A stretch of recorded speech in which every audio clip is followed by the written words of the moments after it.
Sombo, thank you very much for that update on this very key day. And in Uganda, Ugandan Finance Minister on Thursday presented the country's budget statement for the financial year 2024-2025 in an annual ceremony that was graced by President Yoweri Museveni. Matia Kasaija read the 72 trillion shillings, or rather Ugandan shillings, with security and transport infrastructure sectors getting the lion's share. Here's that story by David Mutoka. The 13th of June 2024 was a day set aside for East African finance ministers to read budget statements for the financial year 2024-2025 for their respective countries. This coming against a backdrop of a fragile operating environment fueled by rising public debts, high fuel prices, and falling household and business incomes.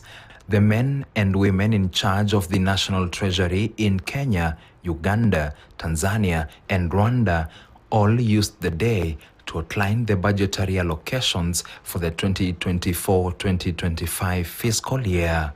In Uganda, Finance Minister Matia Kasaija, armed with the iconic brown briefcase containing the budget speech, rose to the podium to deliver the address at Kololo Independence Grounds with bustling optimism, a ceremony attended by President Yoweri Museveni. Kasaija read a 72 trillion Ugandan shillings budget, which translates to 2.48 trillion in Kenyan shillings. According to Kasaija, Uganda's economy is resilient enough to shoulder the 72 trillion shillings budget. Kasaija pegs the feasibility of the 2024-2025 budget on the positive outlook in the country's economic growth amidst criticism from economists.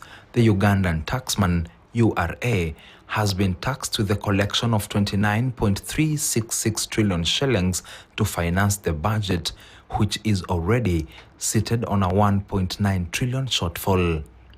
While experts cast a shadow of doubt on the ability to raise this money, the government is determined and planning to spend 9.588 trillion shillings on security and governance, 4.989 trillion shillings on transport infrastructure, 2.946 trillion shillings on the health sector, 2.497 trillion shillings on education, another 1.879 trillion shillings on agriculture, 982 billion shillings on energy development, 481.4 billion shillings on administration of justice, and 289.6 billion shillings on tourism.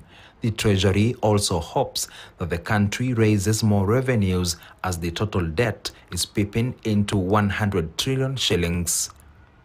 Oil revenues that have not started flowing are the much-needed shot in the arm to what some have termed as a bloated budget, and economists argue that the budget has been largely influenced by politics rather than economics. Elsewhere, the UN High Commissioner for Refugees